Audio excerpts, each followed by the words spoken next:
23 ዓመት ሞላኝ። ስለ ድምጼ እጅግ በጣም ይቅርታ ጉንፋን ይዞኝ ነው እና 23 ዓመት ስለሞላኝ በ23 ዓመት ውስጥ የተማርኳቸውን 23 ቁልፍና ወሳኝ ነገሮችን እነግራቸዋለሁ። ታዲያ እናንተ ደግሞ ከኔ በእድሜ የምታንሱ ልትሆኑ ትችላላችሁ፣ ከኔ ደግሞ በእድሜ የምትበልጡ ልትሆኑ ትችላላችሁ። ስለዚህ እኔ 23 ነጥቦችን ካነሳሁኝ በኋላ ይሄንን ነገር አላነሳሽም፣ ይሄንን ነገር ደግሞ የኔ እድሜ አስተምሮኛል ብላችሁ የምትሉትን ነገር ኮሜንት ሴክሽን ላይ አስቀምጡልኝ።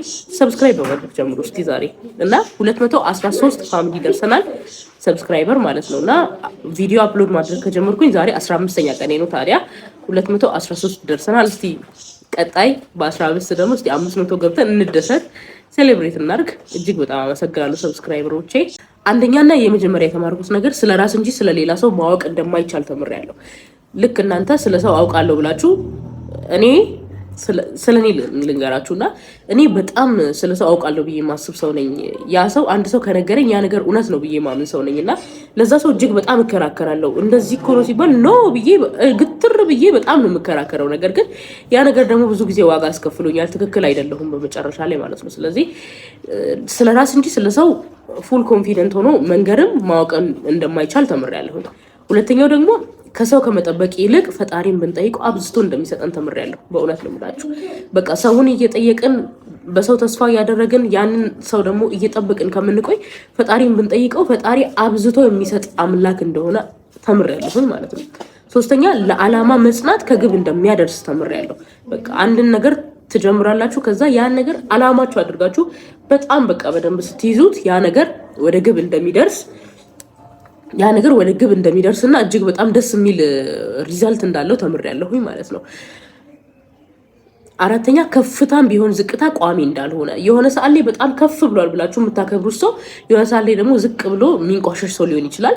ደግሞ ዝቅ ያለ ነው ብላችሁ ትናንት የናቃችሁት ሰው ነገ ደግሞ እጅግ በጣም ከፍ ያለና በብዙዎች ዘንድ የሚከበር ሰው ሊሆን ይችላል ማለት ነው። ስለዚህ ይህንን ነገር በጣም በጣም በጣም ተምሬያለሁኝ። አምስተኛ አሞግሶ ያወጣት ተችቶ እንደሚያወርድ ተምሬያለሁ። በጣም ያሞገሳችሁ ሰው የሆነ ሰዓት ላይ ዋው ዩር ግሬት በቃ በጣም አለ አይደለ የሙገሳ ቃላቶችን እጅግ በጣም ደሳስ የሚሉ ቃላቶችን የተናገረ ያ ሰው መልሶ ደግሞ ተችቶ እንደሚያወርድ አሁን ቲክታክ ላይ ብዙ ጊዜ ማየት ትችላላችሁ። የሆነን ሰው በሆነ ስራው በጣም ይወደድና ከዛ በኋላ ደግሞ አንድ ስህተት ሲሰራ በቃ ተችቶ እሱ እኮ ድሮ ብሎ ፎሎወር ማንሳት ልክ እንደዛ አይነት ነገር ማለት ነው። ልክ እንደዛውም ደግሞ በጣም ጥሩ ነገር ብላችሁ አውርታችሁ አንድ ስህተት ሲገኝበት ደግሞ በቃ እንደዚህ ማውረድ እንደሚቻል በጣም ተምሬያለሁ። ስድስተኛ መታገስ የማያሳልፈው ማዕበል እንደሌለ ትዕግስት። ልክ ትዕግስት አጥቶ አንድ ሰው የሆነ ህይወቱ ላይ ዲሳይድ የማድረግ ነገር አብዛኛው ጊዜ አሁን ላይ እየተሰማ ነው።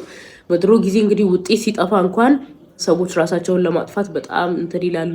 ቤት ውስጥ የሆነ ጥፋት ካጠፉ እናቴ መታ ትገርፈኛለች በሚል ግርፋትም ፈርቶ ሞትን የሚመርጥ ትውልድ ባለበት ዘመን ላይ ያለ ነው ማለት ነው። ስለዚህ ከዛ ይልቅ ደግሞ መታገስ፣ ትዕግስት፣ በትዕግስት ማለፍ የማያሳልፈው ማዕበል እንደሌለ ዛሬ ያሰብነው ያ ነገር በትዕግስት ካለፍነው ነገ አልፈን ደግሞ ትናንትን አይተን እንዲህ ነበር እንዲህ ይሄ እንደዚህ ቀላል ነበር እንዲህ ብለን የምንስቅበት ጉዳይ ሊሆን እንደሚችል ተምሬያለሁ።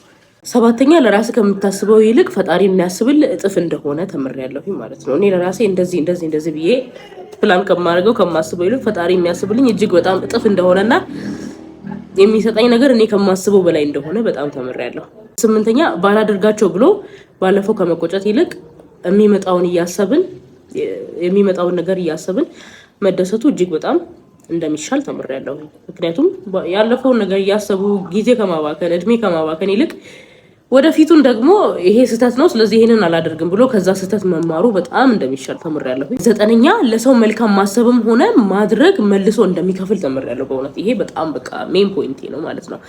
ለሰው መልካም ማሰብ ማድረግ መልሶ 1 2 3 ተብሎ ተቆጥሮ እንደሚከፍላችሁ ተምሬያለሁ። ምክንያቱም ሰው የዘራውን ያንኑ ያጭደዋል ማለት ነው። ስለዚህ ያ ነገር ደግሞ እጅግ በጣም የሚጠቅምና መልሶ የሚከፍል እንደሆነ መልካምነት፣ ደግነት መልሶ ይከፍላቸዋል። ስለዚህ ክፋትም ቢሆን መልሶ ይከፍላቸዋል። ስለዚህ መልካም አድርጎ መልሶ መከፈል ይሻላል ማለት ነውና ይሄንን እጅግ በጣም ተምሬያለሁ። አስረኛ የሌለውን እያሰቡ ከመጨነቅ ይልቅ ባለው መርካት ሌላ እንደሚጨምር ተምሬያለሁኝ። በቃ የሌለውን ነገር እያሰቡ ብዙ ጊዜ አሁን ይሄ ዓለም ምንድነው የሚፈልገው እኛ የሌለንን ነገር እያሰብን እንድንጨነቅ እንድናስብ በጣም በቃ ስትሬስድ እንድንሆን ነው የሚፈልገው። ነገር ግን እንደዛ ሳይሆን ባለን ነገር እጅግ በጣም ረክተን ባለን ነገር በጣም ተደስተን ማለፋችን ነገ ለሚመጣው ነገር ክብር እንደሆነ ነገ ለሚመጣው ደስታ እንደሆነ ነው የተማርኩት ማለት ነው። ምክንያቱም በቃ የሌለውን ሳይሆን ያለውን እያሰቡ መርካት ደስ መሰኘት እጅግ በጣም ማትረፊያ ሌላም እንዲጨመር መንገድ ነው ማለት ነው። ይሄንን ተመሪያለሁ። 11 ትዕቢት የውድቀት ሁሉ ስር እንደሆነ መታበይ ማለት የውድቀት ሁሉ ስርና ምንጭ እንደሆነ ተመሪያለሁ። አንድ ሰው የሆነ ነገር አገኘው ብሎ መታበይ ከጀመረ ያ ሰው ያንን ነገር እያጣው ነው። በቃ በትክክል ልክ አለኝ ብሎ የሚታበይ ሰው ካያችሁ በፍጹም አትመኑት። ያ ሰው ነገ በጣም የሌለው ሰው ነው የሚሆነው ማለት ነው። ስለዚህ የሆነ ነገር አገኘው የሆነ ነገር ተሳካልኝ ብሎ ከመታበይ ይልቅ በትህትና ማለፉ ብናጣ በትህትና ብናገኝ በትህትና ማለፉ ለበረከት ሁሉ ምክንያት እንደሆነና መንስኤ እንደሆነ ነው የተማርኩት። በእውነት ትዕቢት የውድቀት ስር እንደሆነች በቃ ትዕቢተኞችን ፈጣሪ ራሱ ይቃወማቸዋል። ስለዚህ ትዕቢት የውድቀት ሁሉ ስር እንደሆነች ተምሬያለሁ። 12ኛ ከክፍል ትምህርት ይልቅ ህይወት በጣም እንደምታስተምር እኔ በ23 ዓመት ውስጥ 19 ከ23ቱ 19ን ዓመት በትምህርት ነው ያሳለፍኩት። ኬጂ 1 እስከ ኬጂ 3 ያለ 3 ዓመት ከ1 እስከ 12 አለ 12 ዓመት ከ3ቱ ጋር 15 ዓመት ግቢ 4 ዓመት አለ 19 ዓመት ማለት ነውና ከ23ቱ 19ን ቀንሱ እና 19 ዓመት ሙሉ ተምሬያለሁ። ነገር ግን ያ ካስተማረኝ ይልቅ ህይወት ያስተማረኝ እጅግ በጣም በጣም በጣም ብዙ ነው። ህይወት ኤክስፒሪየንስ ያደረገኝ ህይወት ማቹር ያደረገኝ እጅግ በጣም ብዙ ነው ማለት ነው። ያ ይበልጣል እና ይሄንን ተምሬያለሁ።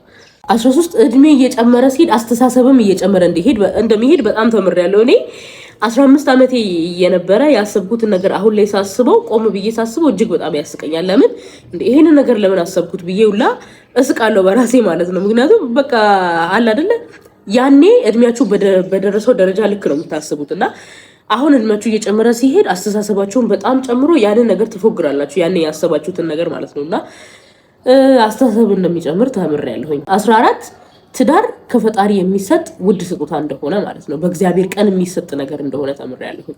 እናንተ ፕላን ማድረግ በፕላን መንቀሳቀስን በጣም የምደግፍ ሰው ነኝ። በጣም ደስ የሚል ነገር ነው በፕላን መንቀሳቀስ ማለት ነው። ነገር ግን እናንተ የዛሬ 10 ዓመት ነው ማገባው ብላችሁ አስባችሁ ነገር ግን ቀድማችሁ ሊሆን ይችላል ወይ ከዛም በኋላ ሊሆን ይችላል የዛሬ ዓመት ከዚህ ዓመት ማለፍ የለብኝም ብላችሁ ሊያልፍ ይችላል። ስለዚህ ከእግዚአብሔር የሚሰጥ በእግዚአብሔር ቀን የሚሰጥ ነገር እንደሆነ ተምሬያለሁ። 15 ከውድ ነገሮች ይልቅ እኔ ውድ እንደሆንኩኝ ተምሬያለሁ።